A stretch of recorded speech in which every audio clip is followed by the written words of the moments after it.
Sebedo kata gi ikruoka makende ka gintiere achiel kachiel Sagana jatend piny Kenya igeno ni odhiambo ma kawuono dhi bedo ka loso kod jopiny to ahinya kotenore kod limbe mare kod chal mar piny Kenya ka jatend piny Kenya William Ruto ikore ne limbe ma kamano. Nyakora mujang ken limbe ma igeno dhi bedo kotime counties duto mano e masa mar piny Kenya odhi bedo kanyo machal nade ka ono twak achiel kachiel kod ute fuambo mago mawacho dho Kikuyu kata mantiere got mano mara piny Kenya wabedo kanyo gi thuolo mag rango gi achiel kachiel mana kama mantiere kod kar kae. Limbe ni biro nyakwara Mugejwang biro kinde ma ute fuambo mopogore bende bedo kaka menyo limbe ma kamano. To nyaka sani wasewinjo kanyo sigana mokelno mokwongo kod Walter Nyambaga ni nyaka sani to en ywak mane ma gintiere godo jood bura kachalo koda ka jotelo mantiere masawa mar piny Kenya moko makwedo limbe mar William Ruto osebedo kanyo gi thuolo mag wanjo achiel kachiel kama gintiere. Jatend piny Kenya William Ruto ento owacho ang'o? Penjo osechak dirne achiel kachiel ang'o yudo thuolo mano mar winjo duoko ma odhi bedo go kanyo achiel kachiel. Wanya winjo nyakora Mugejwang kato bang'e ang'o duoko dhi nyime kod weche manyien. Mjadala huu na wamekuwa wakiuliza anakuja kutudanganya tena. Sijui, does it bother you that Wakenya hawana imani na uwezo wa rais wao kuzungumza ukweli? Najua propaganda ni kazi ya wale watu ambao wanatembeza uongo na kudanganya watu. Mimi nimekuja hapa kwa sababu kuna kazi nilipatiwa na wananchi wa Kenya.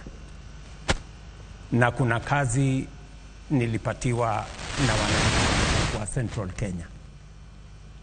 Na hiyo kazi itabainika wazi kama kuna uongo ama kuna ukweli wakati tutaanza hii safari kesho. Kuna mambo mengi nilikubaliana na Wakenya. Na kazi hiyo, kazi ya barabara, kazi ya stima, kazi ya kilimo, kazi ya masomo, kazi ya matibabu. Na mimi niko na ripoti. Wachana na propaganda, wachana na hadithi, wachana na hekaya za abunuwasi. Niko na ripoti ambaye inaonekana kwa ground kwamba kama kazi hiyo imefanyika ama bado. Soko, utaona kama kuna soko zimejengwa ama bado. Affordable housing ambayo nilisema katika manifesto yangu kama imefanyika ama bado. Wakulima wa kahawa, wakulima wa chai, wakulima wa maziwa watabainisha wazi kama ni uongo tumesema ama tumeatimiza yale tulikubaliana na wao. Na sasa itakuwa wananchi wenyewe watajiamulia kati ya wale na mimi ni nani anasema uongo. Unarudi katika eneo ambalo miezi 6 na hapo mbeleni ukikuja hapa ulikuwa welcomed na shangwe, vifinjo na nderemo. I hope that is the sequence. Lakini sasa ni hivi watu hawako sure wa kusherehekee.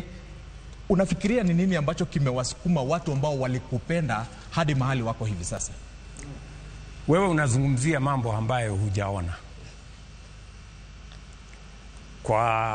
Pengine kwa mafikiria yako, sijui mbona tayari umeamua ya kwamba itakuwa tofauti kesho ama kesho kutwa ama kesho hiyo ingine. Si ungengojea mpaka ifike huo wakati alafu sasa useme wakati ule ulikuja ilikuwa hivi, wakati huu umefika imekuwa hivi. Sasa wewe unaongea mambo ya maoni yako ama maoni ya wale ambao wamesema mitandaoni. Na hapana, nasema hivyo kwa sababu katika wiki ambayo imepita nimekuwa nikifuata na nikifanya the stories za hii safari yako. Na wale ambao wanakusupport katika eneo hili, mobilization yao imekuwa ni ya kusihi watu wa mlima wa welcome vizuri. Hilo ni jambo ambalo hatukuwa tunasikia hapo mbeleni.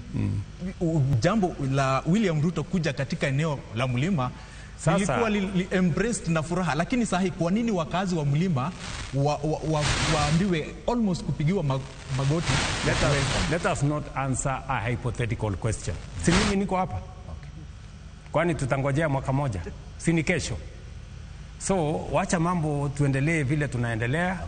Wakenya wenyewe watajionea, watu wa mlima wenyewe watajitokeza, watasema yale wanafikiria, na mimi pia niko na majibu ya vile mambo itakavyoendelea, kwa sababu mimi nimekuwa nikitembea mlima Kenya nafikiri sasa miaka 20. Hii urafiki nimetengeneza na watu wa hapa mlimani sio urafiki ya miezi, sio ya masiku, ni urafiki wa miaka. Na hiyo urafiki wa miaka hauwezi kuidadizi kwa miezi michache. So kuna vile mambo inaendeshwa na vile tutaenda mbele pamoja. Mwenzangu kutoka Weru ako na a better question would be mbona umekawia huo muda wote hujakuja upande wa mlima? Kwa sababu ni kwa sababu kwamba wewe mwenyewe hutarajii kukaribishwa kama vile ungekaribishwa hapo awali, kwa sababu imekuchukua takriban miezi 6 kufika hapa mlima Kenya. Hayo maeneo mengine umeenda kama mara mbili, mkoa wa Pwani, Western umeenda kama mara 2, Nyanza umeenda, hapa mlima hujafika. Ni kwa sababu wewe mwenyewe unahisi kwamba kuna kitu ambacho kinaweza kuwa kinakuzuia usifike mlimani? You know, these are hypotheses. Nyinyi mnaweka tu mambo. Mimi nataka nikueleze hivi. Nimekuja hapa mlimani baada ya miezi 6. Januari nilienda Northern Kenya. Sikuwa nimewenda Northern Kenya baada ya uchaguzi. Hiyo ni miaka ngapi? Miaka 2. Sijapata kwenda Ukambani karibu mwaka mmoja. Sijapata kwenda Kisii kwa muda mrefu. Lakini niliamua mwaka huu ya kwamba kuanzia Januari, kwa sababu kuna vile nilikuwa nimepanga kazi ya Kenya.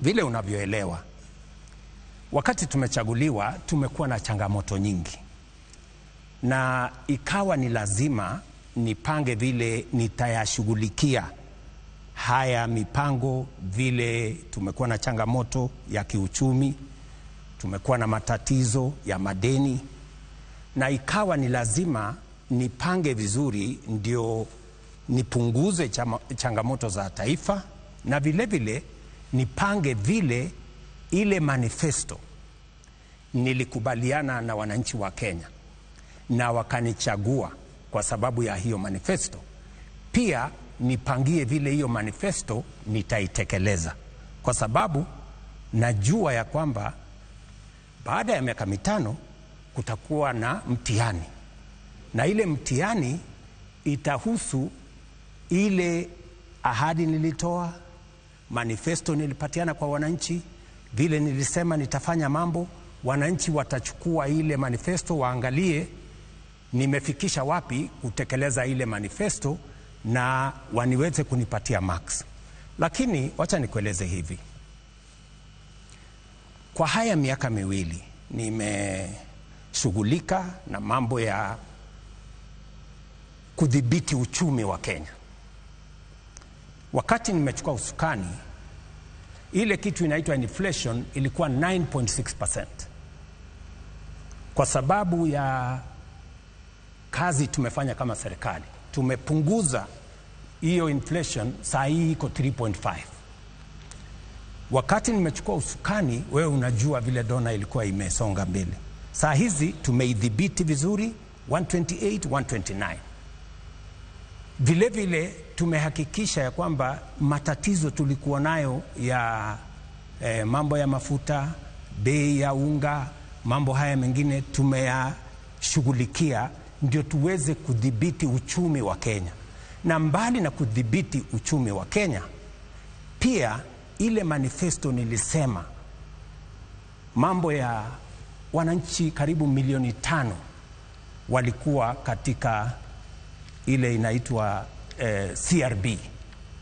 Mimi nilisema katika manifesto yetu tutakuwa na Hustler Fund ambayo, na tutatoa wale wananchi milioni 5 kutoka CRB, hata tukatoa zaidi ya milioni 5, milioni 7 tukatoa kwa CRB. Leo kuna Hustler Fund Kenya. Nikiongea na wewe, zaidi ya wananchi milioni 4 wanafaidika na Hustler Fund. Nilisema utapata mkopo bila ya wewe kuwa na title deed ama logbook, na leo zaidi ya wananchi milioni 4 wanaendelea na Hustler Fund. Hiyo ni moja nilisema. Nilisema vile vile tutashughulika na mama mboga, tuhakikisha kwamba anafanya biashara mahali kuna heshima, mahali kuna maji. Leo tunajenga soko karibu 240, 87 soko 87 zinajengwa hapa Mlimani. Zingine zimeisha kama ile ya Karatina hapa. Ukimuuliza mjumbe wa Madhira atakwambia iko tayari. Kesho mimi naenda kuanzisha soko ya milioni 300 pale Nanyuki Town, na soko zingine nyingi na kazi nyingine nyingi. Kwa sababu hiyo ndio nimekueleza ya kwamba imenichukua muda nifike hapa, miezi 6, lakini kuna sehemu zingine imenichukua muda mrefu zaidi. Lakini ya muhimu sasa niko hapa na niko na report card. Mahali barabara za Mau Mau zimefika, mahali barabara zingine zimefika, ni nini nafanya kuhusu kahawa, ni nini nimefanya kuhusu chai, ni nini nimefanya kuhusu maziwa, ni nini ninafanya kuhusu kuunganisha wananchi na stima, soko, affordable housing na kazi zile zingine zote. Na nitatembea hii mlima mpaka mtaniuliza kwani huna mahali pengine pa kwenda. Mheshimiwa Rais, unajua Mheshimiwa Rais, unajua sababu ya niulize hilo swali ni kwa sababu ni kulingana zile kura ambazo ulipata Mlimani huko Mount Kenya. Kiwango cha kura ambacho ulipata huku Mount Kenya na vile ulikuwa umezoea kuja awali, hiyo ndio inaleta hili swali lote. Umetaja mambo ya soko, Mheshimiwa Rais. Ulipokuwa Meru Januari 2024, uliwacha umeahidi kwamba soko 9 zitajengwa Meru.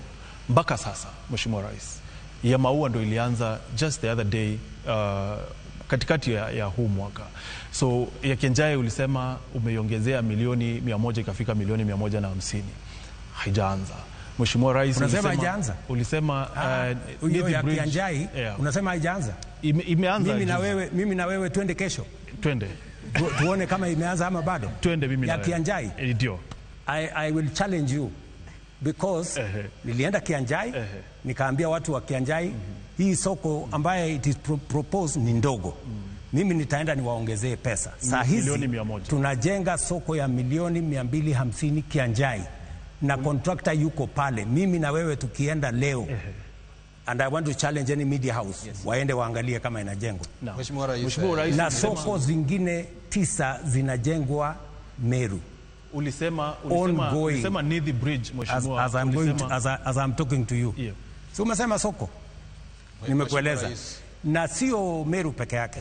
Soko 87 zinajengwa in every part of this mountain. Nimekuambia hii ya hapa Karatina iko tayari.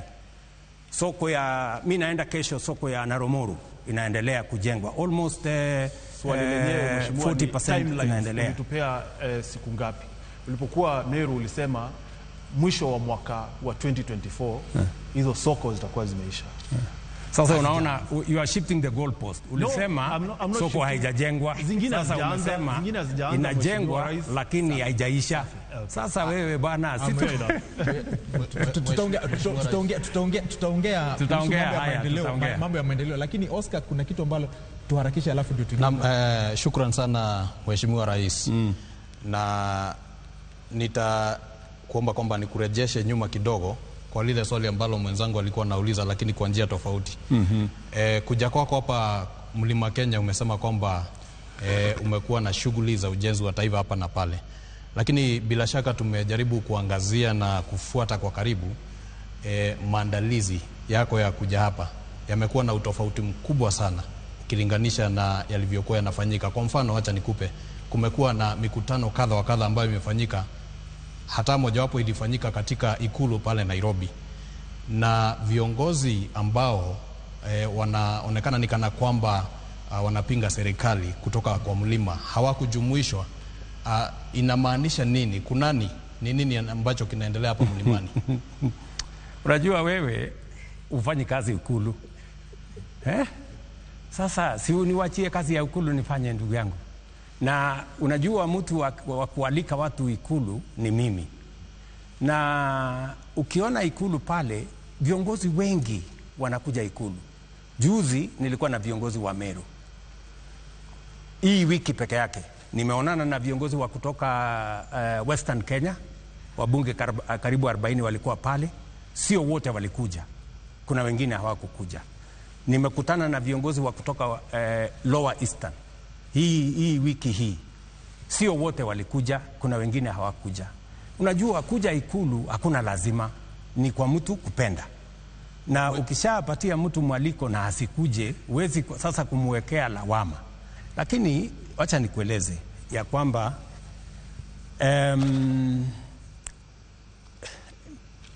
mimi niko mlimani. Na mimi nimekueleza, mimi ndio huyu hapa. Na hii mlima, vile nimetembea hii mlima, nimetengeneza urafiki na watu wa mlimani hapa.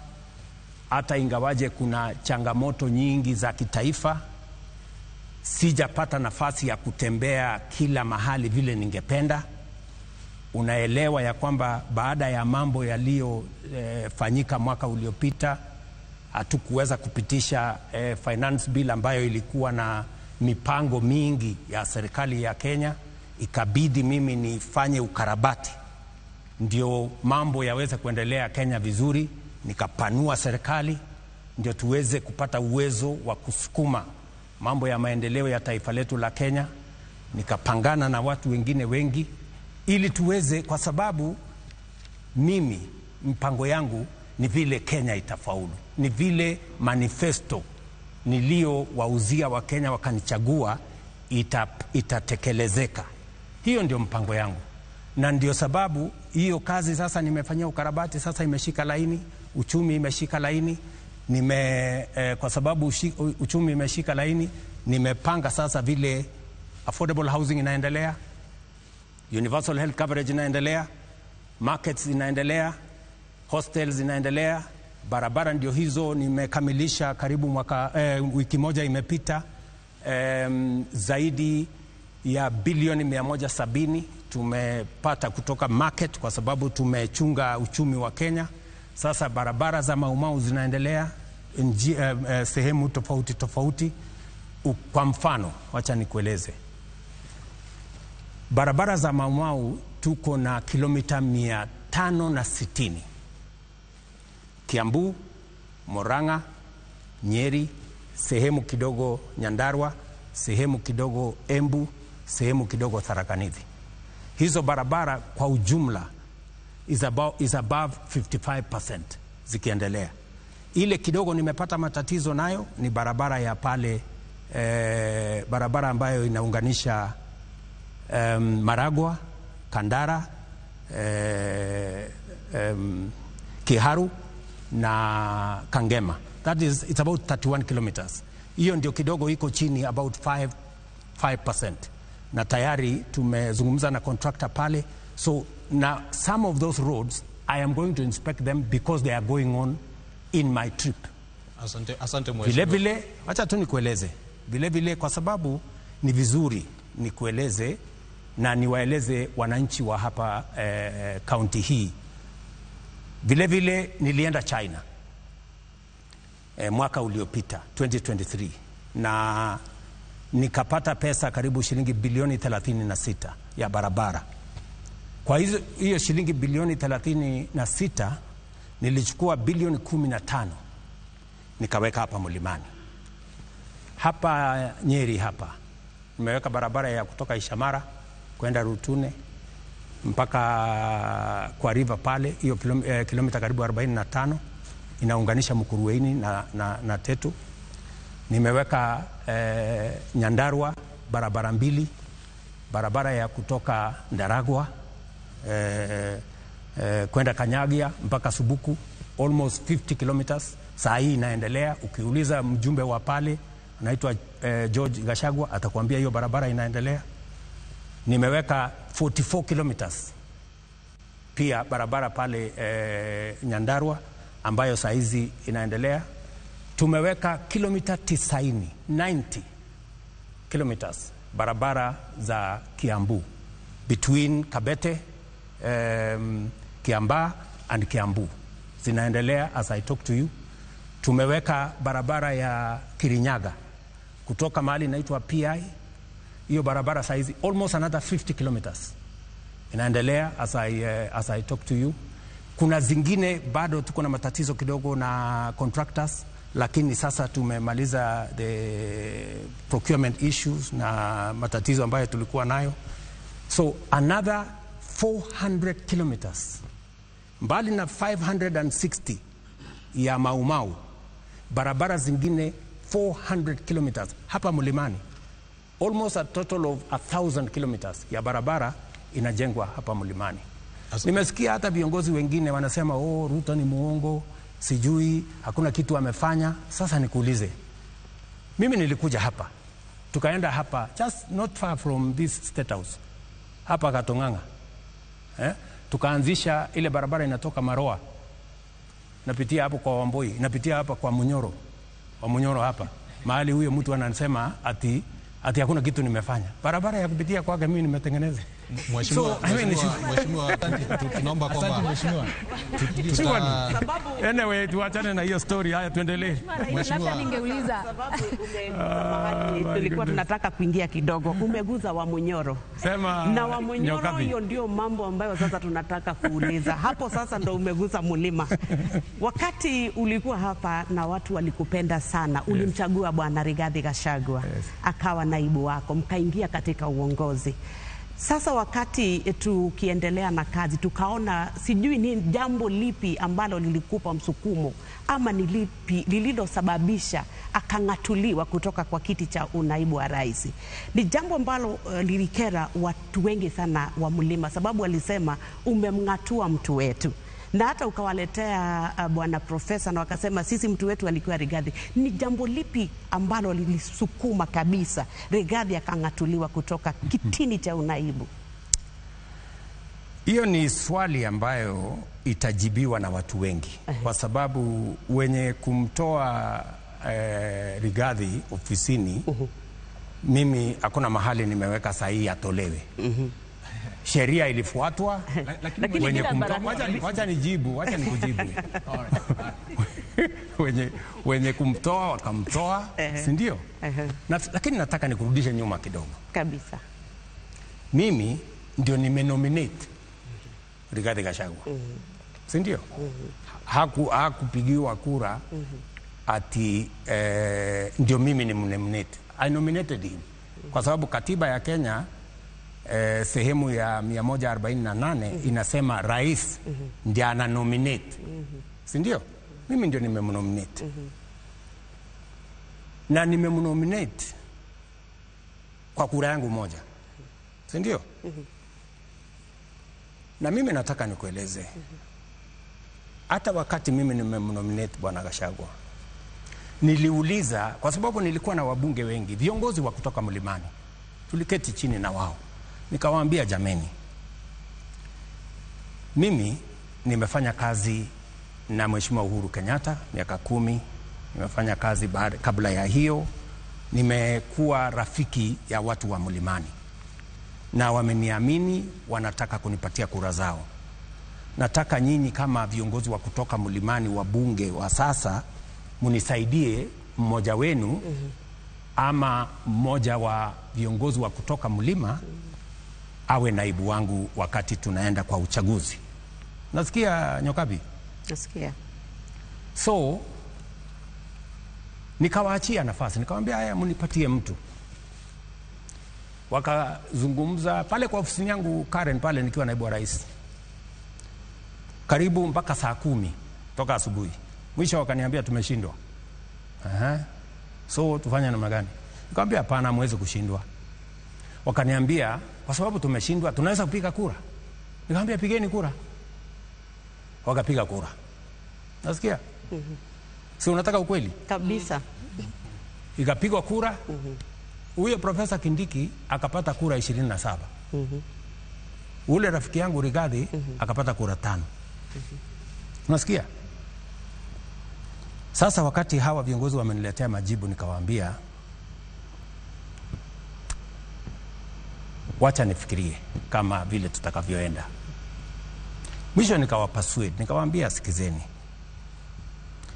mimi nalaumiwa Mlimani kwamba mimi nimeshikana na viongozi wachanga, viongozi vijana, sijui Ndindi Nyoro, sijui Kimani Ichung'wah, sijui nani, hawa vijana wadogo wadogo, na hata huyo profesa ako katika kiwango hiyo. Nikamwambia ili tusionekane kwa watu wa mlima, pengine nimechukua vijana, wacha nichukue huyu mzee karibu wa rika yangu, pengine mzee kidogo kuniliko, shingo upande.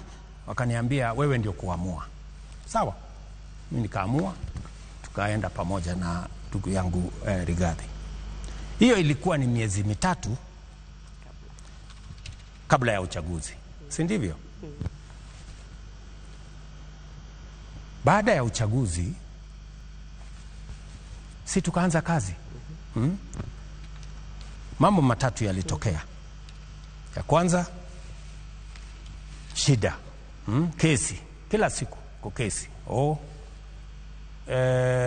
Itumbi amesema sijui ameandika nini. Sasa tukafanya kesi, kaita Itumbi. Deputy President ameketi hapo, mimi hapa. Wewe Deputy President anasema umefanya. Haya, tunamaliza kesi. Next, baada ya wiki moja, Faruk PA, mtu mdogo, amesema amefanya. Haya, naita Faruk, nafanya kesi. Tukamaliza hiyo. Kidogo Ndindi Nyoro amefanya, ameitisha mkutano sijui Kiharu, amepanga wabunge wengi. Mbona amepanga wabunge? Mbona naita Ndindi Nyoro. Tumeketi chini, kesi. Haya, kuisha hiyo, Kimani Ichung'wah sijui amesema. Sasa mpaka nikamuuliza, ndugu yangu, wewe ni naibu wa rais wa Kenya, bloga huyu Dennis Itumbi, bloga, unasumbuana na yeye nini? PA ya ofisi mtu kidogo, hawa vijana sijui Ndindi Nyoro, sijui Kimani Ichung'wah, sijui nani, sijui mama mwingine, sijui anaitwa wa kutoka hapa ati alikuja, sijui anamwambia wewe unazungusha marinda sijui. Sasa nikamwambia hivi tena kidogo ni nini? Just wait. Si umeniuliza swali kabisa. So nikamwambia tafadhali tufanye kazi ya Wakenya, tuache hii makesi kidogo. Ndio hiyo, yeye ameanza vita na wabunge. Hawa wabunge wenye kumuondoa bunge, vita na wabunge. Nyinyi wabunge, kabla ya Disemba msiponipigia magoti mtaenda nyumbani. Wabunge ndio hawa. Wabunge ni wanasiasa. Sasa wabunge wakasema Disemba tutaenda nyumbani tusipokupigia magoti. Okay, kabla Disemba na sisi tutakushughulikia. Nasikia vita mwenyewe wameanzisha na wabunge. Ya tatu, naibu wa rais kazi yake kubwa ni kumsaidia rais. Mimi nikiwa naibu wa rais wa Uhuru Kenyatta, you people in the media, you are witnesses. Mtu mwenye kwenda TV kutetea program ya equipment ya hospitali, program ya electrification, program ya barabara ya serikali, ilikuwa ni mimi.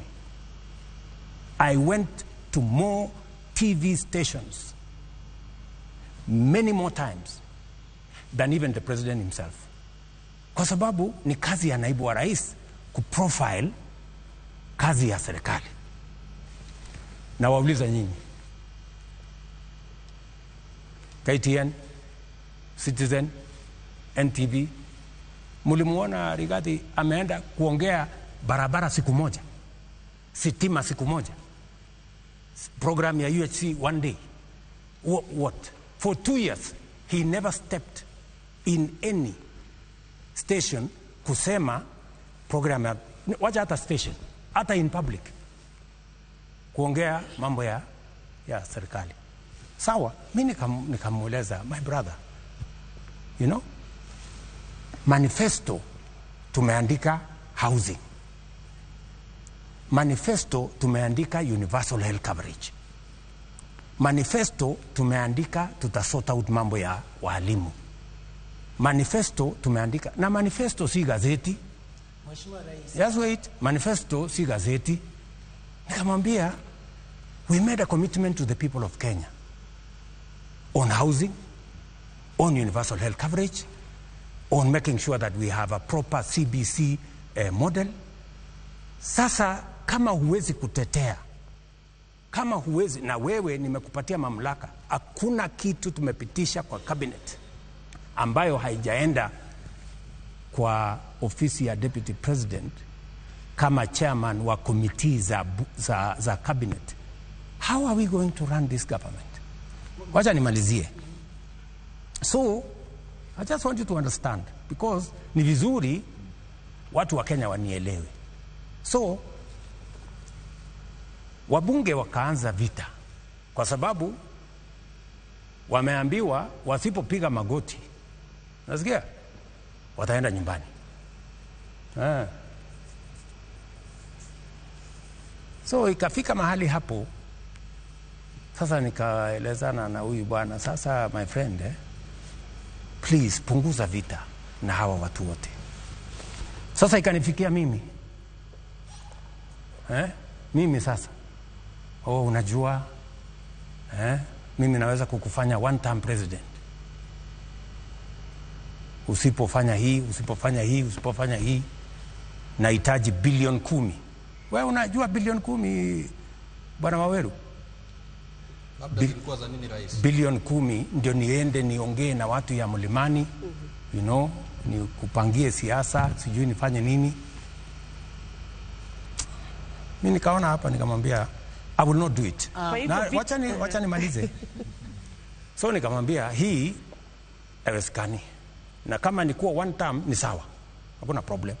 Kama wewe ndio kuamua nani atakuwa one term, nani atakuwa sijui how many terms, nilikuwa nafikiri ni wananchi wa Kenya na Mungu. Kama ni wewe, sasa amua vile unataka. Nasikia, my friends? So wabunge wakaanza vita, and hata wabunge marafiki wa Rigathi watakwambia, mara mbili niliita wabunge, nikamwambia, sikizeni, hatukuchaguliwa kuja kupigana, tulichaguliwa kuja kufanyia Wakenya kazi. Wachana na mambo ya impeachment. Mara ngapi? Mara mbili. Mara ya tatu nilikuwa nimeenda UN, nikaitisha mkutano kwa sababu nilikuwa nimeona wameanza tena maneno ya impeachment. Nikaitisha mkutano, nikamwambia wabunge, kujeni tufanye mkutano. Wabunge wakakataa kuja mkutano, wakasema, wewe umetuzoea, ulitukataza mara ya kwanza, ukatukataza mara ya pili, sasa utaamua.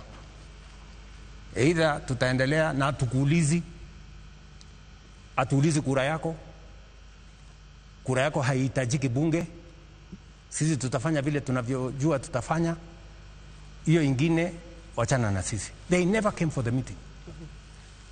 My friends, I tried. In fact, kama ni kuokoa, nilimsaidia wakati wa bunge, wa ile bunge ya mbeleni. Wakati walimkataa, mimi ndio nilimkubali. Wakati wamejaribu kumfanya impeachment ya kwanza, mimi ndio nimezuia. Impeachment ya pili, mimi ndio nimezuia. Sasa mimi nataka niwaulize nyinyi, kwani Wakenya walinichagua mimi niende nifanyie kazi mtu mmoja ama nifanye kazi ya Wakenya wote? Mheshimiwa Rais.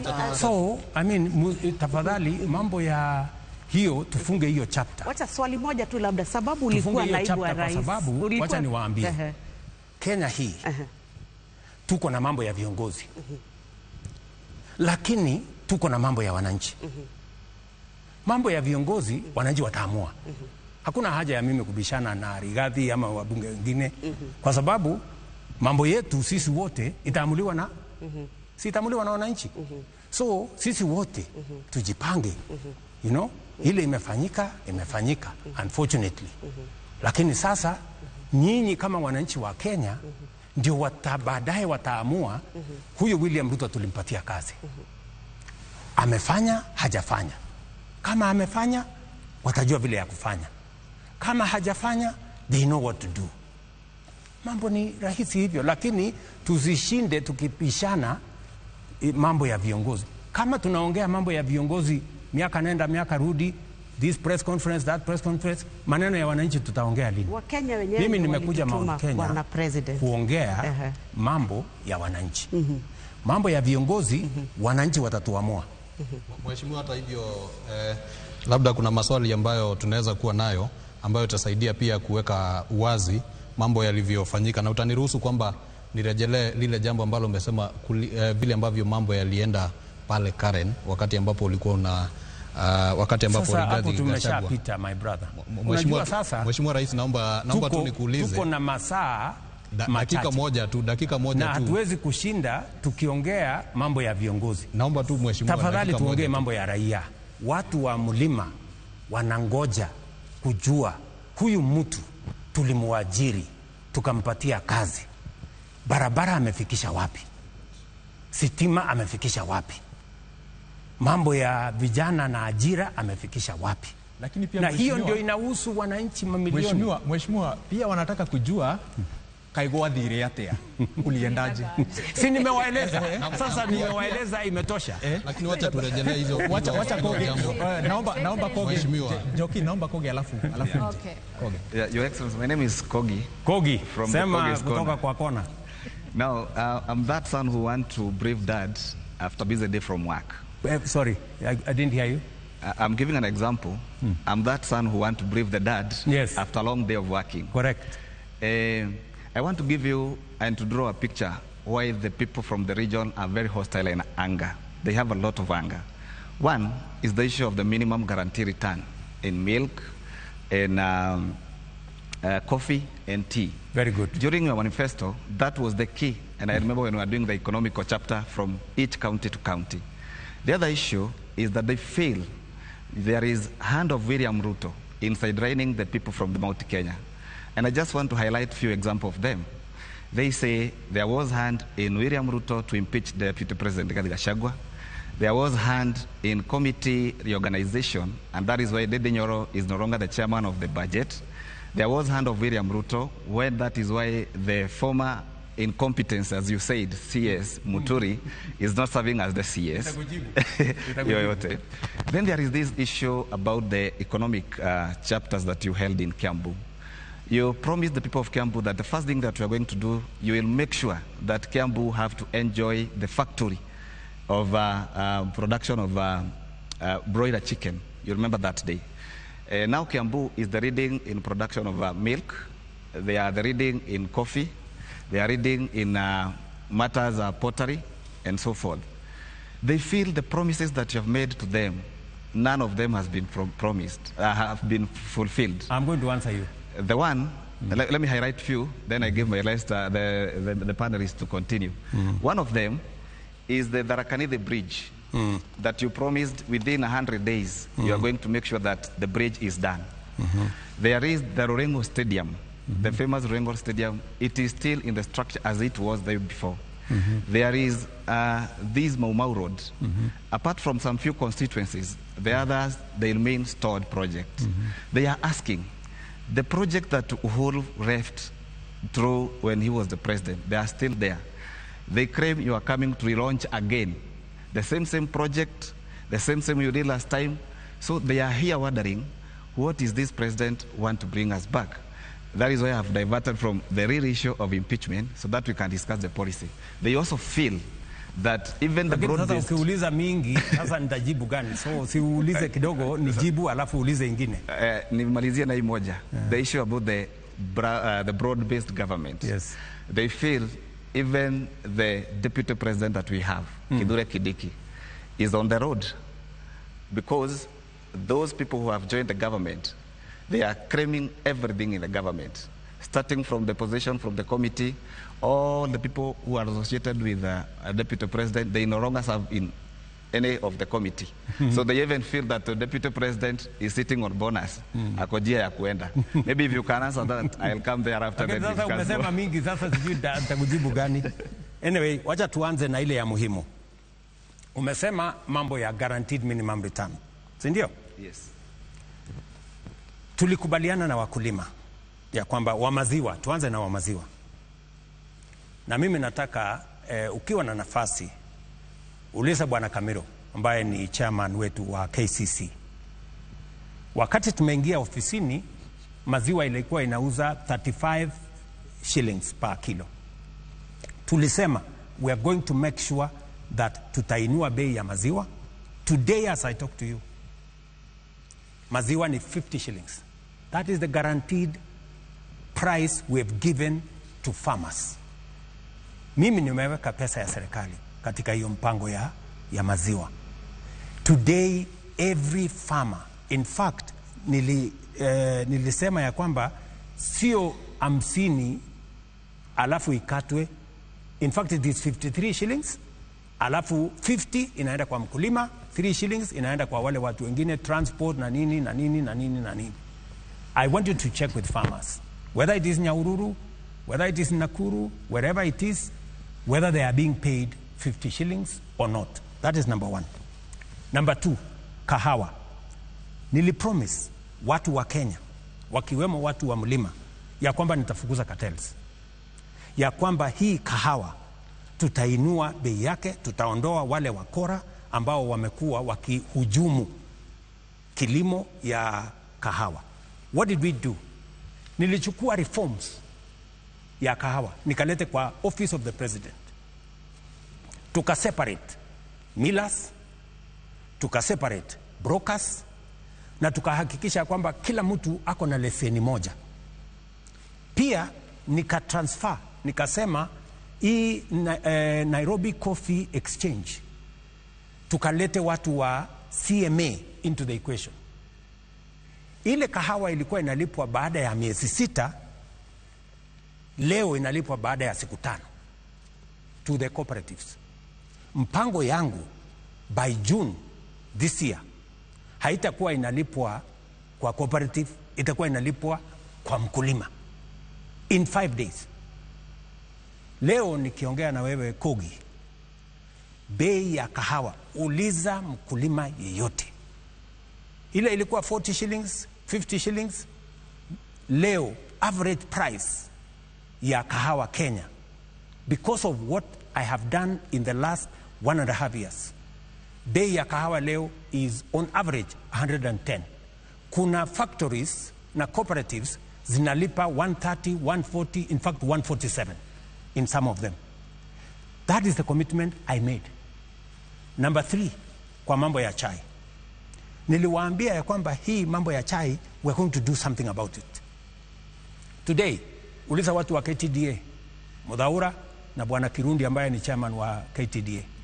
Nimetoa pesa ya serikali kusaidia KTDA kuhakikisha kwamba number 1, bei ya mbolea tunaipunguza chini. Walikuwa wananunua 5,000.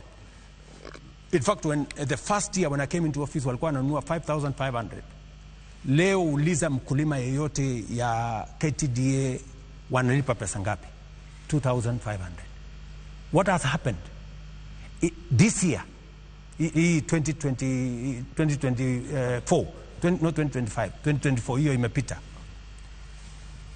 Mapato ya chai kwa sababu ya ile kuongezeka kwa mazao, kwa sababu ya intervention ya kuzalisha ama productivity, tumeongeza from 170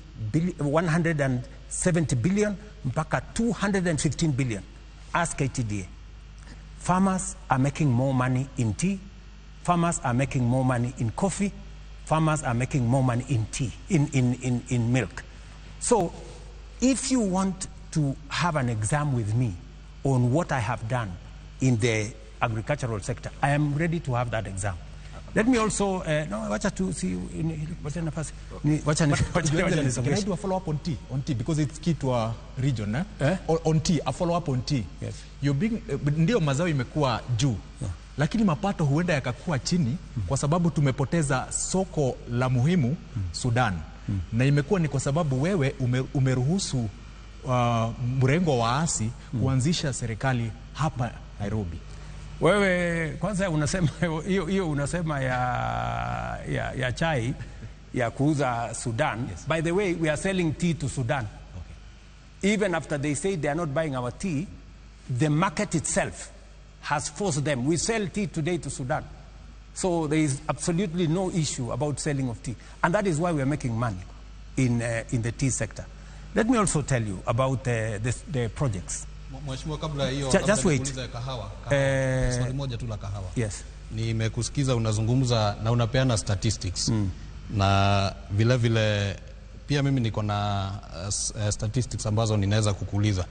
Wananchi wanajiuliza kwamba serikali inazungumza kuhusu njia za kutengeneza pesa, lakini ni kana kwamba inakujia hizi pesa zote. Na kwa mfano, unapozungumza kuhusu kahawa, unasema kwamba mkulima hivi sasa ananufaika.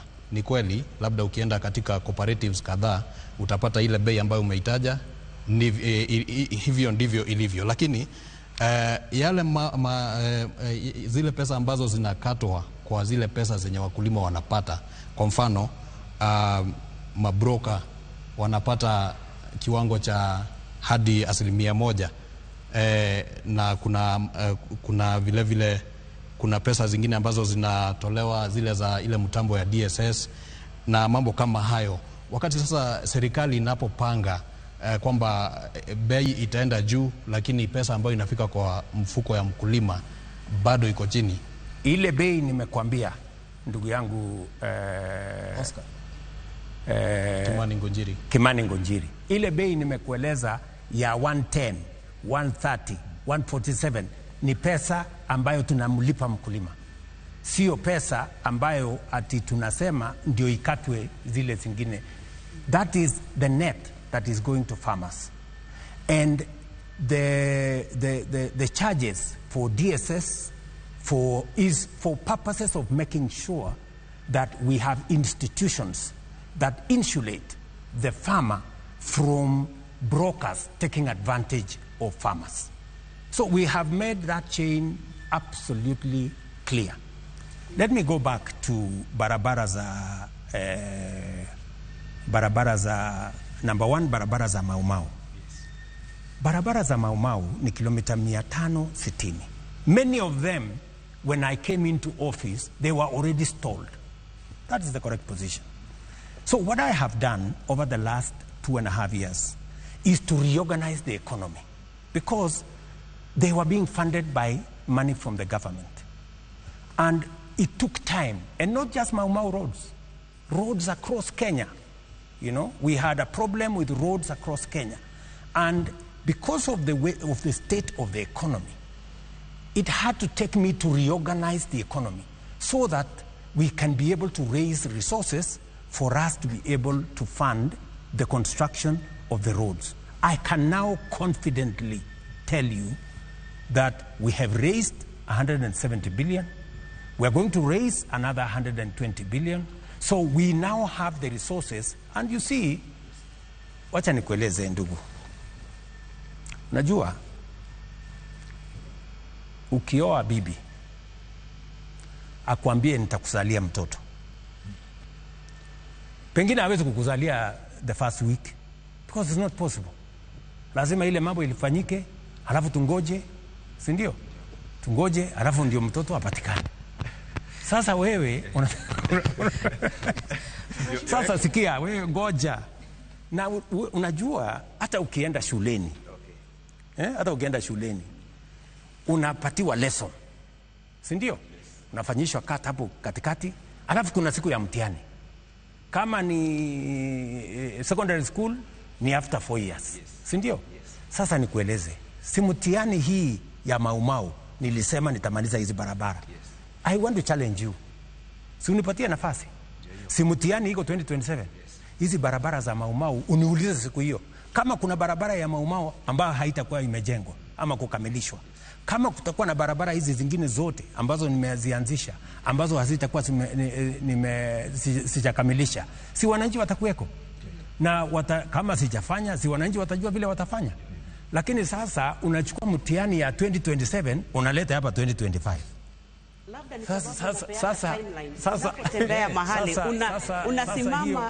Sasa hiyo unaniharibia nafasi. Nikuambie vile vile some of the programs that I had planned. Nasikia hapo mwaka uliopita, nyinyi mnajua kulitokea kizungumkuti Kenya. Ile mambo yote nilikuwa nimepanga pale kwa finance bill, mambo ya barabara nilikuwa nimeweka hapo, mpango ya kufanya the next thing nimeweka hapo, ikasambaratika. Ikabidi nirudi nyuma, nipange tena. Sasa ile program yote nilikuja tena nikatumia hii serikali ya broad based. Sasa nimepitisha tena kila kitu. Sasa ndio hii sasa mimi niko na nafasi ya kutekeleza ile manifesto nilikuwa nimeongea na Wakenya. So tunaendelea na hiyo. Swali la kwanza Mheshimiwa Rais ni wakati unapotoa sijajibu Ruringo. Wacha nijibu Ruringo. Sawa, ni sawa. Wacha nijibu Ruringo. Okay. Huyu bwana ameniambia kuhusu Ruringo. Ruringo tumesumbuka kwa sababu contractor. Ni kweli Ruringo iko na shida.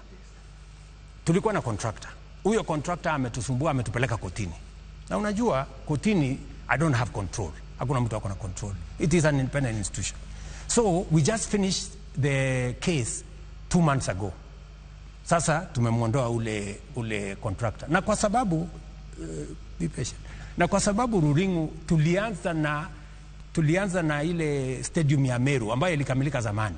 Tulianza na stadium zingine ambazo zimekamilika zamani. Sasa nimeamurisha ya kwamba hii Ruringo sasa nimeambia watu wa jeshi wakuja wanisaidie kukamilisha hiyo Ruringo. And I am very confident that by the end of this year we will complete Ruringo. Na hiyo kazi mtaona vile itaendelea. Na mimi sina wasiwasi ya kwamba hii kazi nimepatiwa na wananchi kama nitatekeleza ama sitatekeleza. Na unajua nisipotekeleza I know what will happen. So I have no problem. Your Excellency. Because wacha huyu jamaa alikuwa anasema. Mheshimiwa Rais, niko na maswali mawili. Swali la kwanza ni wakati unapotoa hizo ahadi huwa unapeana timelines. Na mara nyingi hizo timelines zinapitwa. Kwa hivyo watu kuna majina mpaka wamerudi kukubandika. Wamesema unajua kama kuna ahadi na haijatimia, wanaanza kusema uliongea uongo. Sijui kama shida imekuwa nini kimekuwa kikisababisha hii miradi ambayo unaahidi alafu inapitwa na ule wakati ambao umesema, na ndio inaharibu jina nzuri la serikali. Jambo la pili ambalo nilikuwa ninataka uguzie, wakati ulipoguzia juu ya soko, kumekuwa na malalamiko kutoka upande wa Meru kwa sababu ya soko ya miraa. Ningependa pia uguzie kitu kidogo juu ya vile unavyofanya kuhakikisha kwamba wakulima wa miraa wameshughulikiwa kibei. Asante.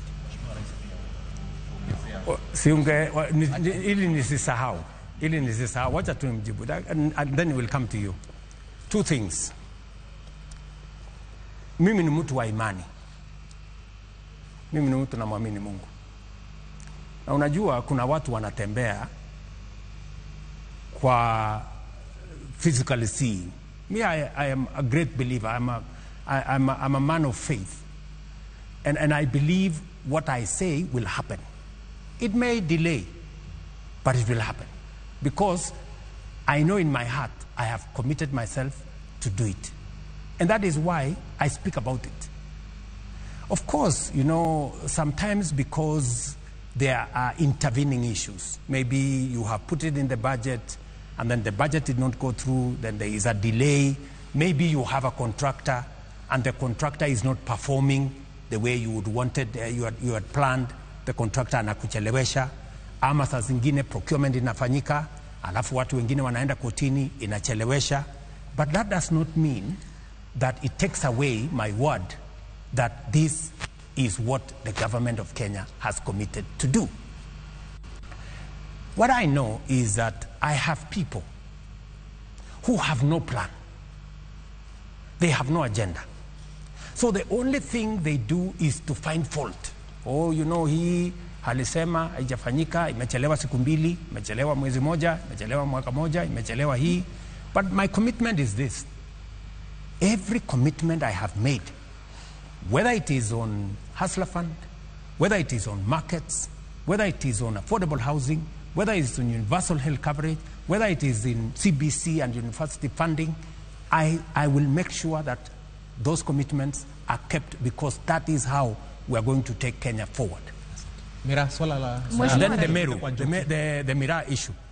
The Mira issue, we agreed on two aspects.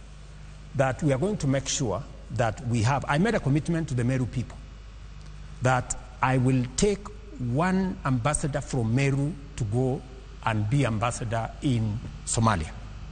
I kept that promise. Number two, I have also worked with the government in Somalia, even with the challenges they have, to make sure that we negotiate a better price. My minister, Mutahi Kagwe, has undertaken that exercise, and now we are in the tail end of making sure that, because the problem is that the market was there, but the price was wrong. So I send minister to negotiate so that we have a price that farmers of Mira can agree to sell. So we have also negotiated and gazetted a new price for Mira. So on that issue, we have kept our promise, and we will continue to work with the farmers to make sure that they are not exploited. Thank you so much, Mheshimiwa. This man, I think this gentleman alikuwa na huyu alafu wewe. Naomba tu Njoki alafu tuende kwa Wemo. Okay. Thank you. Asante sana Mheshimiwa Rais. Mimi naitwa Njoki. Natangaza na redio ya Bukena FM. Karibu sana kwa Mlima. Mimi ni mzaliwa wa Mlima. Okay. Nyeri County, Teto Constituency, mahali kunaitwa Kigogoini.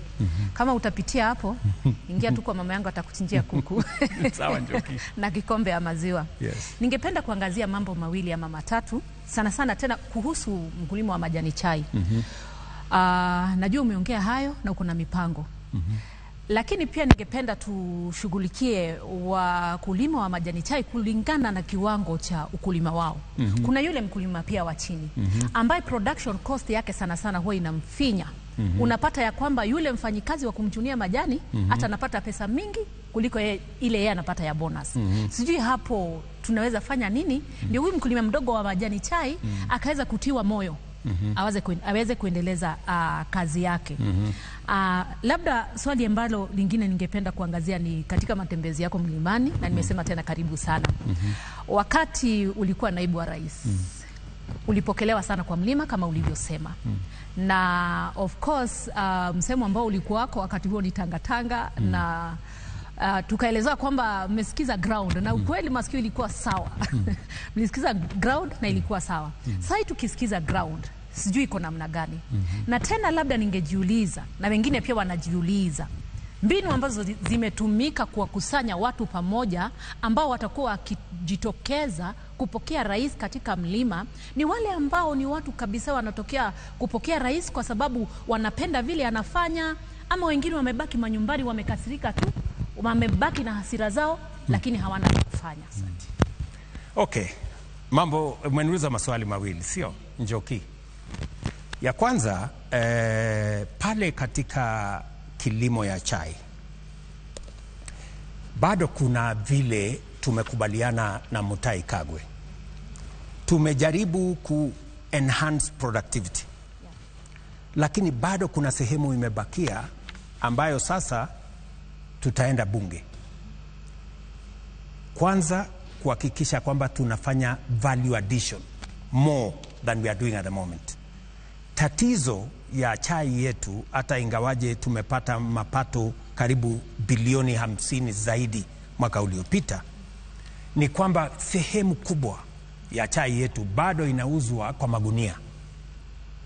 Na sasa tumekubaliana na stakeholders, nimeketi chini mwenyewe, na mimi nataka nimshukuru Profesa Kindiki kwa sababu amenisaidia katika shughuli hiyo ya kuketi chini na different stakeholders wa kutoka sehemu tofauti tofauti, na sasa tumekubaliana na wao vile tutakavyofanya katika finance bill ambayo inakuja kupunguza mambo ya ushuru kwa packaging material, tuondoe ushuru kwa ile chai inanunuliwa kutoka kampuni hii mpaka kampuni hii for purposes of value addition ama processing, ndio tuweze kuhakikisha kwamba ile bei ambayo tunapata ya chai yetu sio tu ile ya wholesale, lakini vile vile Ketepa na chai hizi zingine zote ambazo zinauzwa zikiwa processed, ambayo sasa bei yake ni kama mara 2 mara 3, pia tuweze kuenhance hiyo value addition. Nimekubaliana na watu wa KTDA ya kwamba sisi kama serikali tutawasaidia na shilingi bilioni 1 waweze kutengeneza another processing facility. Hii ya Ketepa iko Kericho, sasa tutaanzisha ingine Nairobi, na vile vile tunataka kuchunguza vile tutaanzisha ingine Dongokundu, ndio pale Mombasa, ndio tuweze kuenhance ile common user facility ya mambo ya processing ya chai, ndio tuweze kuuza value added tea ambaye sasa itatupatia mapato zaidi. Tukifanya hivyo, sasa yule mkulima ambaye umesema, yule mdogo ambaye saa hizi pengine yule ambaye anamsaidia kuchuna chai anapata pesa nyingi kuliko mwenye chai, sasa hapo saa hizi kwa kilo moja on average tumefikisha karibu shilingi 70. Nia yangu in the next 3-4 years tunataka kuenhance mpaka iwe minimum price ambaye mkulima atapata kwa chai kwa kilo moja ni shilingi 100. That way we will make sure that even the low farmers who have low acreage pia wanapata mapato. Mekujibu hiyo. Mambo ya mobilization na wale wana mobilize na wale wanakuwa mobilized, hiyo ni mambo ya siasa, na hiyo ni mambo ya siasa, itaendelea tu hivyo. Mobilization ni mambo ya siasa, huyu ana mobilize wa kukaribisha rais, wengine kuna wengine wana mobilize watu ya kupiga makelele, hiyo ni mambo ya siasa.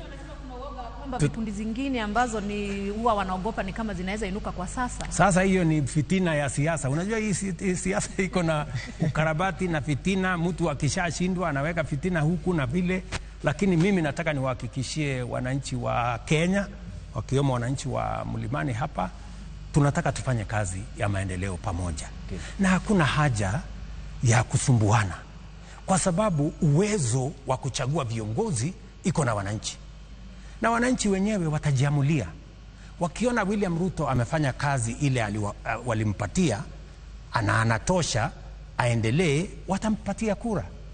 Wakiona wenyewe ya kwamba amezembea kazini, ameshindwa na ile kazi, watamuondoa. Hakuna problem. Niko na swali la mobilization, lakini mheshimiwa, niko na Oscar tulia. Niko na swali la mobilization, lakini kwanza tuende mashariki mwa mlima kwa Wemwaro then kwa Weru. Yes boss. Mheshimiwa Rais, kuna hili swala umelizungumzia la miradi. Ongeza sauti kidogo. Kuna hili swala la miradi umelizungumzia, na pia mwenzangu hapa amelizungumzia, lakini swali moja ambalo mkazi wa Embu ameniuliza ni kuulize wewe, ni kuhusiana na ujenzi wa mabwawa matatu ambayo umekuwa ukiyataja na ukasema kwamba utayakamilisha ili mradi yaweze kufaidi mkulima. Mpaka wa sasa mwananchi anauliza hili swala lilisahaulika ama vipi? Swali la pili na la mwisho ni kuhusiana na mageuzi ambayo umefanya katika baraza lako la mawaziri. Ulimtimua Bwana Muturi, ukamteua Bwana Ruku ambaye ni mbunge wa kule Mbeere North.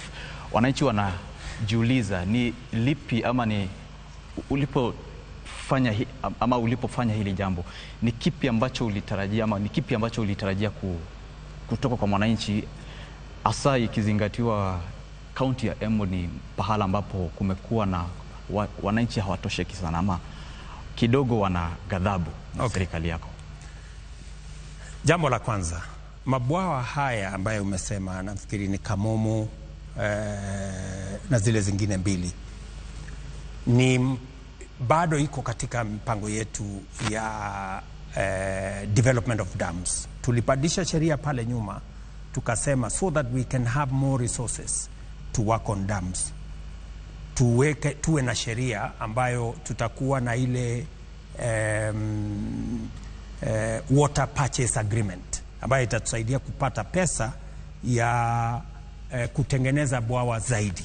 Hiyo ni hatua ya kwanza. Hatua ya pili, saa hizi ukiuliza gavana wa Embu, wameshirikiana na waziri Murithi ambaye ni waziri wa mambo ya maji katika mpango ambayo tuko nayo na Africa Development Bank ya karibu bilioni 60 ambayo itatusaidia kusambaza maji sehemu tofauti tofauti za Kenya, ikiwa ni awamu ya pili ya ile mpango tulifanya ya Embu ambayo ilileta maji Embu Town ambayo ilikuwa ni mpango ya 2.4 billion ambayo tulimaliza 2023.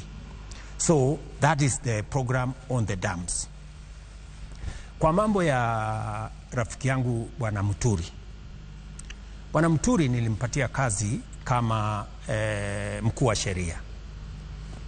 Yeye mwenyewe alinieleza ya kwamba hii kazi, kwa sababu hajakuwa practice kwa muda mrefu, kwa sababu alitoka huko kwa kuwa magistrate, akaenda bunge, akakuwa mbunge, akakuwa speaker, akasema ile kazi kidogo inamlemea. Yeah? So nikakaa kidogo, nikaona kweli amelemewa na ile kazi, lakini makosa pengine ni yangu, nilimsindikizia, I persuaded him, nikamwambia no, it's okay, fanya tu hii kazi, nafikiri haitakulemea. Lakini kwa muda nikaona kweli imemlemea, so nikasema okay, wacha nimbadilishie kazi, nikampatia kazi ya waziri. Lakini hata wewe unajua, sasa hapo katikati akagoma kuja katika baraza la mawaziri. Sasa mimi nataka nikuulize wewe, ni mimi nimemfuta kazi ama ni yeye alijivuta kazi? Sasa wewe ni waziri, baraza la mawaziri umeigomea. What am I supposed to do? Lakini Mheshimiwa Rais, iwapo aliyekuwa speaker ama aliyekuwa mwanasheria mkuu alitoa ripoti baada ya matamshi yako ya kusema kwamba yeye hakuwa competent, akatoa ripoti ya kuonyesha yale mambo ambayo aliweza kuyaafikia wakati alipokuwa ofisini. Sijui kama unakubaliana na hiyo ripoti. Hilo ni jambo la kwanza. Na jambo la pili, kutokana na yale ambayo yalifanyika around JB Muturi, the former CS, inasema nini kuhusiana na wale viongozi, ama ni jinsi gani unaweza kuweka viongozi kwa mizani wakati ambapo unateua mtu? Na nitarejelea lile swala la Gachagua, wakati ambapo ulisema kwamba mlipokuwa Karen sio viongozi wengi ambao walikuwa wanamtaka. Kwa hivyo inasema nini kuhusiana na jinsi ambavyo unaekelea mizani viongozi ambao unafanya nao kazi, na wananchi watasubiri hadi lini? Na la mwisho, Mheshimiwa Rais, miaka 2.5 baada ya kuingia katika ofisi, ungali bado unapeana ahadi. Wakenya wangoje ahadi hadi siku gani? Umemaliza? Bado yapo mengine. Okay. Kwanza, I am a person who believes in giving people a second chance. Even though many leaders did not favor my friend Gachagua, I still gave him a chance. Yeah? Because I'm a strong believer that when you are friends, you don't just dismiss friends.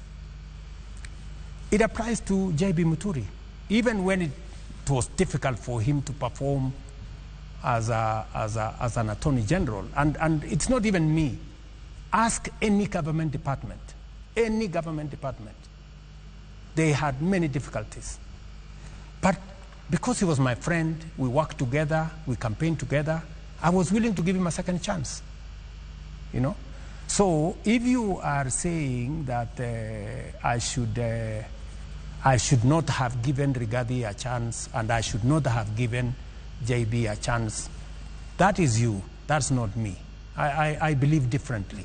And I believe people given a chance, there are many people who have given another chance and they've done very well. You know, they have acquitted themselves. Sometimes maybe people are misjudged.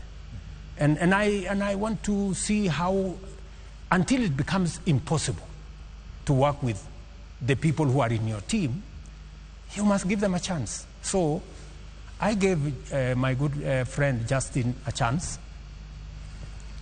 a second chance, but in the process, he dismissed himself. And I have, what did you expect me to do? I give somebody a chance, he starts to do whatever he's doing. So I think let's move on. Let us, and you know, it's not the end of the, it is not the end of the road.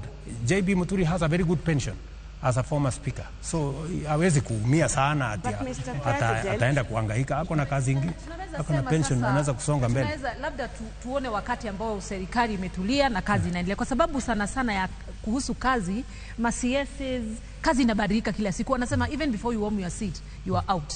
Even before you settle, even before you know where the chair is, where everything is, you are just out. Asante Joki.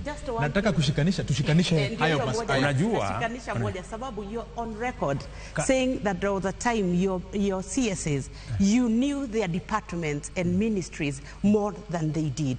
And you have always said that you want to work with the best. But you have said alikuwa rafiki. Were you choosing friends, or were you getting competent people that would have supported you and you would not have found yourself in the situation that you're finding yourself in? You see, there is always a balance between the team you have. So you have a team. Yes. And you know, you have to choose the best from the team you have. And even when you choose from the team you have, they say the test of the pudding is in the eating. Sometimes you think highly of somebody, maybe they are not. Sometimes you don't think much of somebody, maybe they are better. So you have to keep balancing. And let me tell you this. Government is run through collective responsibility. Much as we have a minister for this and a minister for the other, decisions are made collectively as government. So whether you serve in this ministry or you serve in that ministry, it is your responsibility to understand government in its entirety and to work with all colleagues in different aspects. Let me tell you, my dear sister Nyokabi, you know, when you inherit a situation, and you inherit a situation where the economy is not doing well, and you have to do things, you have to cut down on this, you have to cut down on this, you have to stop this project, you have to stop that project, to allow the economy to breathe, and to allow the economy to come back. I am now much more confident. And you know, when I tell the people of Kenya that the country was headed to a default, there are countries, you know, I'm not talking from space, there are countries who have defaulted.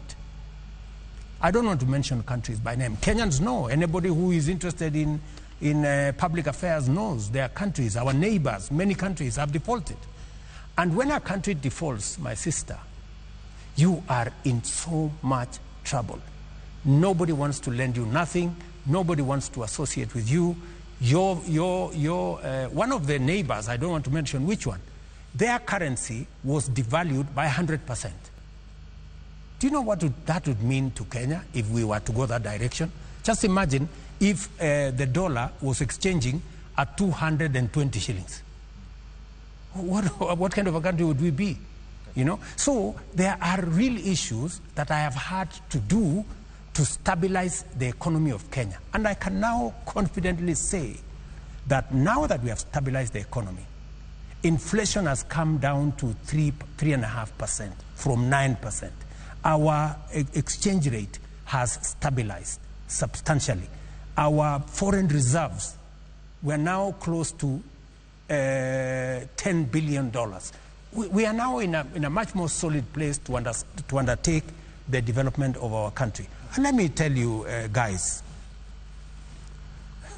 friends, I don't know whether guys is right, friends, let me tell you this. Even in the midst of all these things, people are judging me rather harshly, you know. Even in the midst of all this, there are 200,000 Kenyans, 240 to be exact. Ask Alice Wahome, working in our housing program. There are 200,000 Kenyans working who have benefited from export of labor. In fact, what we've just done is to make Uwezo Fund and Youth Fund be able to finance young people who are getting jobs abroad. Let me also tell you that digital hubs and digital economy and digital jobs are employing 195,000 Kenyans. In the midst of all this, there are real people with real jobs, earning real money, even in the context of what we are doing. And there are real things happening. You know, are we building the markets? Yes. Are we building housing? Yes. Have we tendered for hostels? Yes. Are the roads now ongoing? Yes. Are we doing universal health coverage? I made a commitment that we are going to change the infrastructure of health in Kenya, and we are going to see a different output. Have we stabilized the education of the children of Kenya? Yes. When I came into office, nobody knew what CPC was going to happen. Many parents they did not know what was going to happen next. We have sorted out the challenges with CBC. I have hired 76,000 teachers in 2 years. It's never been done by any government. We have a new funding model. It was taken to court. The court has now cleared to say it is the right model because it treats children according to the ability of their parents, so that children from poor families can get up to 90% scholarship. And children of William Ruto and the other people who earn more money can be funded less because their parents can afford. These are the kind of things that were challenges to Kenya. Good. I have sorted them out. I have sorted out education. I am sorting out health. I'm sorting out housing. I am making sure that the economy is stabilized, and we are moving the country forward. Kenya is not going to default. I can tell you for a fact. Mr. President, thank you, Rais. Unajua, mtukufu Rais. Yes, my brother from Weru. Yes, my name is Martin. Martin. Yes, Martin. Kuna swali ambalo dadangu hapa ameuliza na hujajibu. Ningeomba ujibu tafadhali kwamba mawaziri unawabadilisha mpaka sasa a record 3 times in a ministry, Mheshimiwa Rais, kwa miaka miwili. Sidhani kwamba yule waziri kwamba kama atakuwa ametulia hata kufanya kazi ama utakuwa umempea nafasi ya kufanya kazi. La pili, mtukufu Rais, umetaja mambo ya miraa. Sijui kama huko na habari kwamba tunavyoongea hivi sasa shirika la ndege la Ethiopia Airways limewacha kubeba miraa ambayo ilikuwa inabeba miraa kwenda Israel, kwenda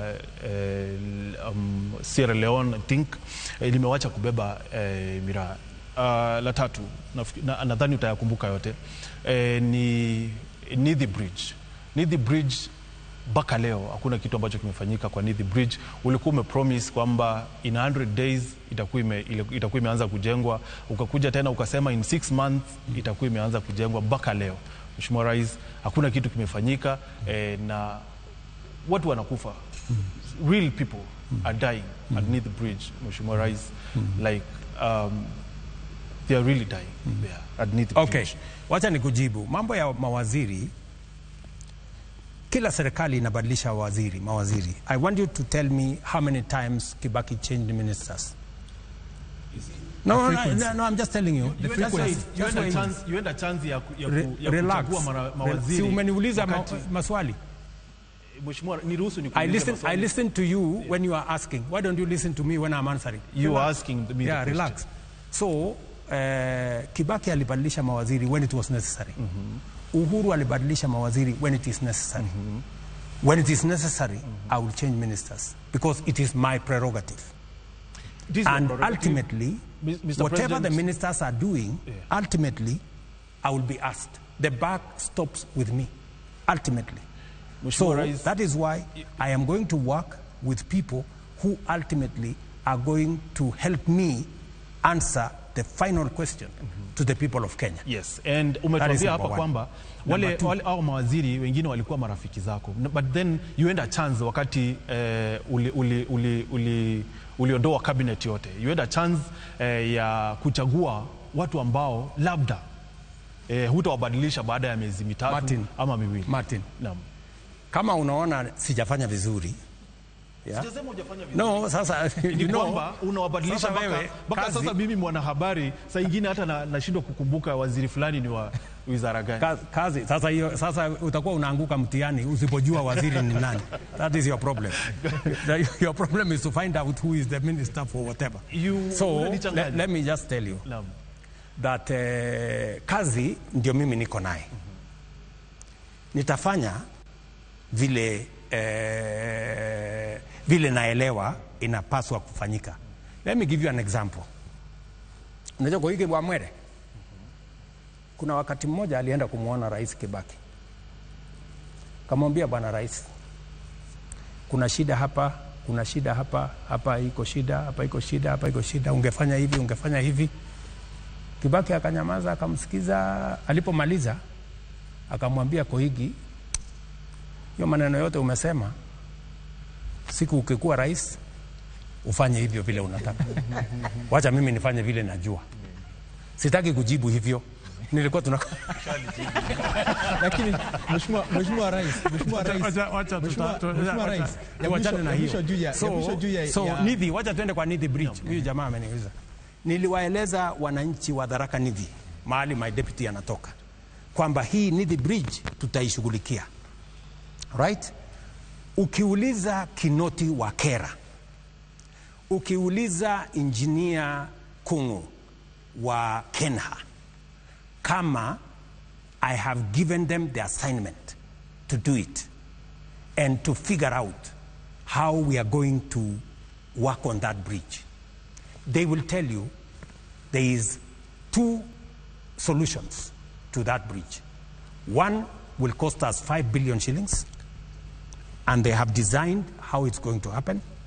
The other one is going to cost us 50 billion shillings, and they have told us to make a choice between, are we going to do one that is going to cost us 5 billion? Are we going to do another one, or the other one that's going to cost us 50 billion? As to us having a plan on how that is going to be done, we have a plan. Like everything else, because of the nature of the economy, and because we have not been in a position to raise resources to do, just like all the other roads that did not, that were not factored in because there wasn't enough resources. Now we do have resources. We are now going to figure out, as we, like last week, we paid 60 billion shillings for the contractors to go back and do what they have to do. Because now we have stabilized the economy, we've gone to the market, we've raised the resources, and we know what to do. Part of what we are going to do is to make sure that that assignment on Nithi Bridge, which by the way is a concern to me as much as a concern to you, because as you say, real people are continuing to lose lives on that bridge. So it doesn't mean that we have not, it does not mean that we have no plan. It doesn't mean that we are not thinking about it. It doesn't mean that we have forgotten about it. I can tell you, if you speak to Kinoti of Kura, if you speak to Kungu of Kenha, they will tell you the plan. Or if you speak to Mbogwa, the PS for roads, he will tell you we have a way of doing that bridge. The Miraa issue, please. The Miraa issue. Kwamba tuna wakati mfupi sana ama muda wetu unaelekea kuyoyoma, lakini kuna swali ambalo hatungekuachilia kama haujaelezea Wakenya. Kwa sababu gani? Kwa sababu Wakenya wanasubiri. Okay. Swali lenyewe linahusiana na utekaji nyara hapa nchini. Kumekuwa na visa vya aina hiyo. Umelizungumzia hilo jambo wakati uliopita, lakini bado kuna tetezi, kuna malalamishi. Swala la JB Muturi kuondolewa katika lile katika baraza la mawaziri lilitokana na malalamishi yake kwamba kijana yake aliwahi tekwa nyara. Tungependa tusikie msimamo wako na wa serikali, na pia ukimalizia, Mheshimiwa Rais, uhusiano wako na aliyekuwa mwenyekiti wa kamati ya bajeti Dende Nyoro, mbunge wa Kiharu. Ni vipi unaonekana kana kwamba haupo na alifanya jitihada kuu sana ili kwamba ukaweze kupata urais? Asante sana. Msimamo wangu unajulikana kuhusu mambo ya utekaji nyara. Pale nyuma kuna wananchi wengi sana walipoteza maisha yao kwa mauaji ya kiholela. Watu wengi walizamishwa pale Yala, wengine waliwekwa Athi River, wengine waliwekwa sijui river gani. Na mimi wakati nimechukua usukani, nimevunja ile genge ya polisi ambayo ilikuwa inatekeleza mambo hayo. Najua ya kwamba kumetokea tetezi za watu waliotekwa nyara. Right? Na nimetoa msimamo wangu kwa polisi, even though they are independent. I took mimi wakati nimechukua usukani, nimeambia polisi, mimi sitawapatia amri. Ndio nikatoa mambo ya budget ya polisi kutoka kwa ofisi ya rais. Nikamwambia Bwana Kanja, IG na watu yako, budget ndio hiyo. Operational independence, ni nani mtakaye mchunguza, ni nani mtakaye mpeleka kotini, msiniulize, kwa sababu hiyo ni jukumu yenu as an independent arm of the security. Na nilifanya hivyo ndio matatizo ikitokea isitokee vizingizio ati ofisi ya rais, kwa sababu pale nyuma, hata ingawaje IG supposed to be independent, pale nyuma budget ilikuwa inaendeshwa kutoka ofisi ya rais. Nikasema, na nilisign the first day in office, ndio sasa Kanja na polisi wawe independent, wafanye kazi yao, na nimewaeleza kinagaubaga msimamo wangu kama rais na wa serikali ya Kenya. Polisi wanahusika? Na polisi wanaelewa ya kwamba msimamo wangu, msimamo wa serikali ya Kenya, sera, policy, position ya serikali ya Kenya ni kwamba mambo ya utekaji nyara hayataruhusiwa katika serikali hii. Na wale wanahusika na huo utekaji nyara, the police must take responsibility and make sure they deal with those either in their ranks or the people who are involved in matters abduction. So that is my position. And that is kupata zile ripoti za kila kitu ambacho kinafanyika hapa nchini.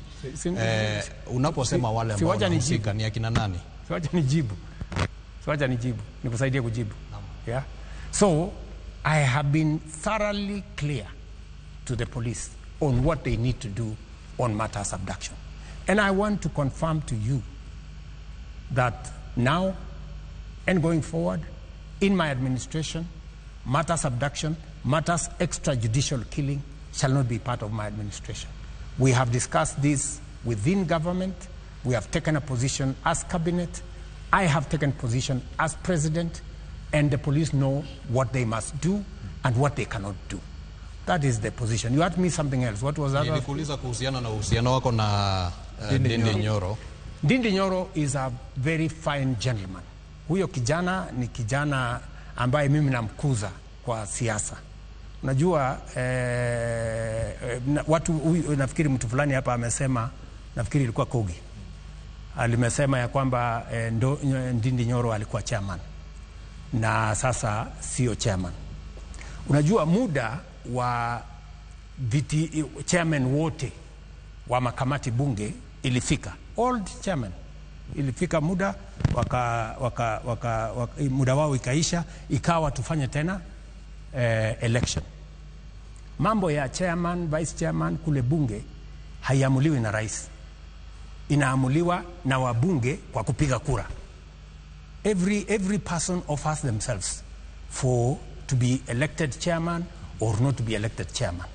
Sasa sijui wewe kama unajua kama if Ndindi Nyoro offered himself to be re-elected as a chairman of the committee. I don't know whether he did, and I don't know how the MPs decided. Kwa sababu wacha tu nimalizie. Yes. Ile kitu mimi ninajua ni kwamba wakati tumepanua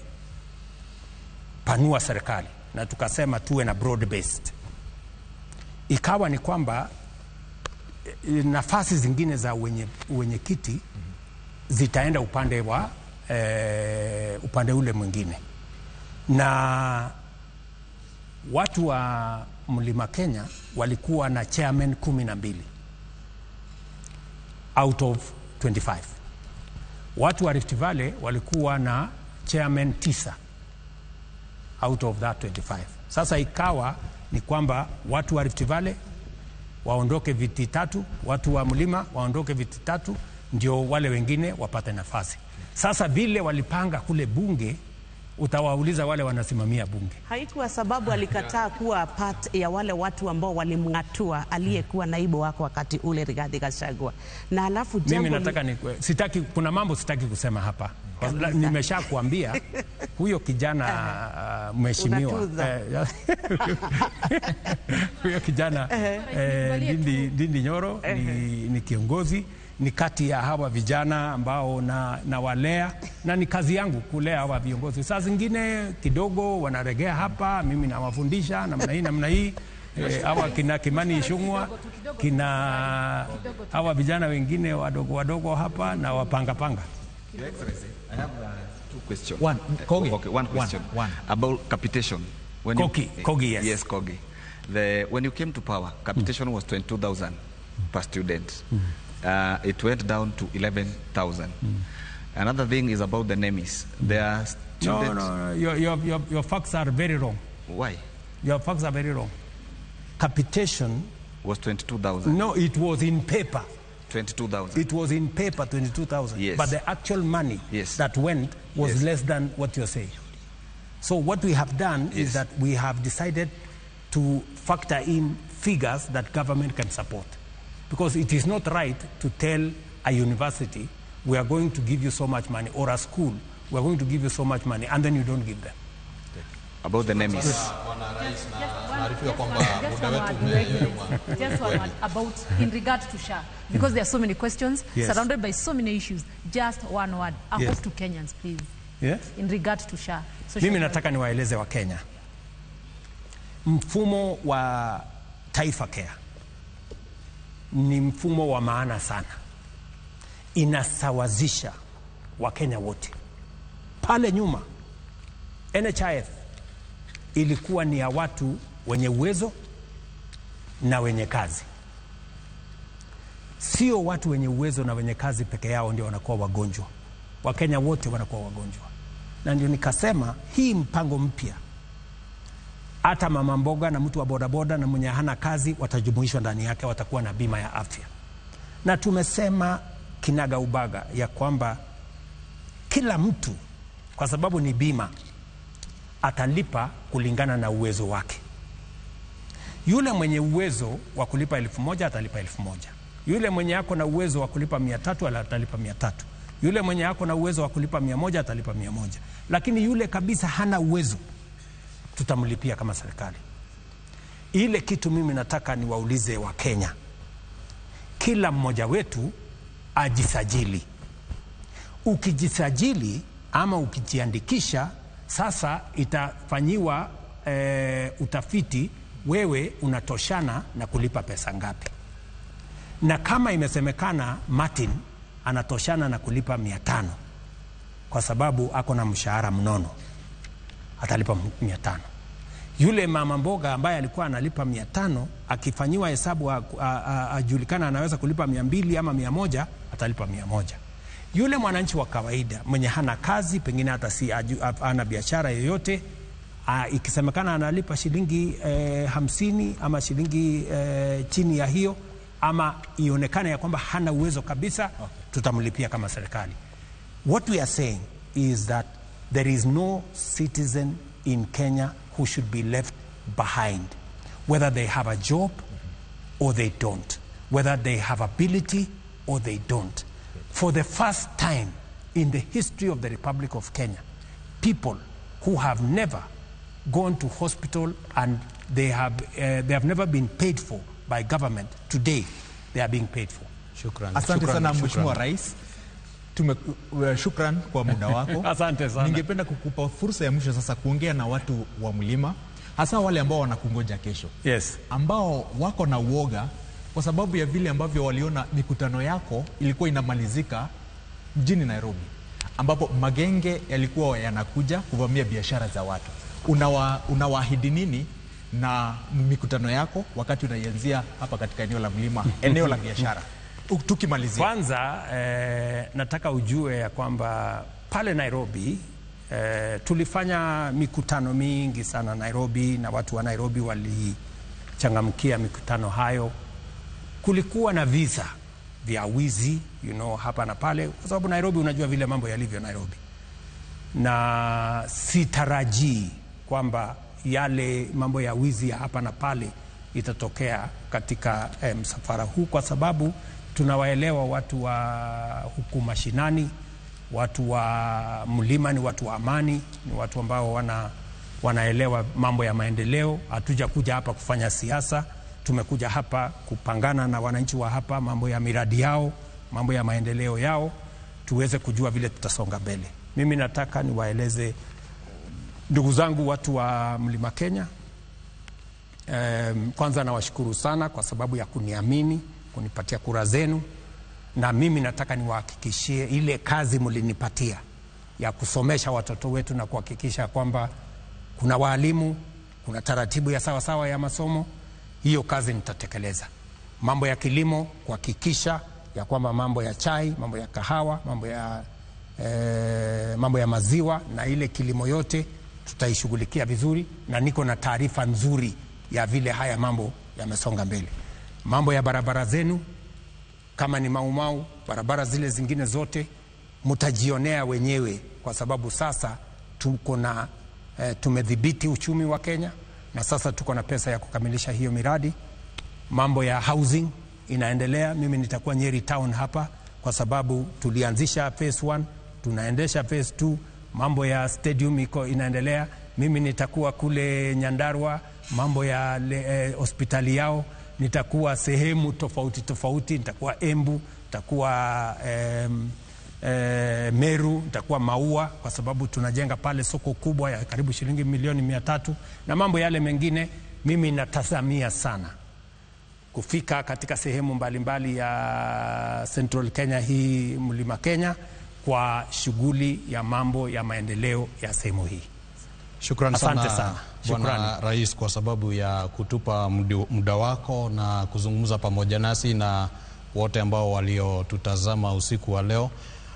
Bila shaka kuna wengi ambao wanauliza maswali ya aina mbalimbali, ni kumaanisha kwamba bado kuna kibarua cha kuelezea wananchi ni vipi ambavyo serikali inafanya kazi. Sina shida na kueleza wananchi, kwa sababu hiyo ni kazi yangu, kuwaeleza. Kuna social media na propaganda yake, kuna watu wa kora na mambo yao, lakini kazi yangu ni kuweka ukweli na kufanya kazi na wananchi. Shukran sana Mheshimiwa Rais kwa sababu ya kutupatia muda wa kuweza kuzungumza pamoja nawe, na kwa niaba ya wanahabari wenza ambao tumekuwa nao, na vile wale wote ambao walishirikiana kuhakikisha kwamba upeperushaji huu wa kipindi hiki umekufikia kwa njia ambayo ni nzuri. Tunashukuru sana wote, na kwa hivi sasa tutarejesha studioni mbalimbali. Kabla wacha hata mimi nitoe shukrani kwenu kwa kunipatia nafasi ya kuongea na watu wa Mlima Kenya kupitia kwa mitandao yenu na kupitia kwa redio na TV zenu. Nawatakia heri, nawatakia baraka. Asanteni sana. Tunashukuru sana na tunakutakia ziara nzuri katika eneo hili la Mlima Kenya, na baada ya hii labda pia kutakuwa na ripoti ya kuwekwa kwa msasa kama Wakenya watakuwa wamefurahia. Sawa. Jina langu ni Kimani Ngunjiri, kwa niaba ya wanahabari wenza tunakutakia usiku mwema. Asante.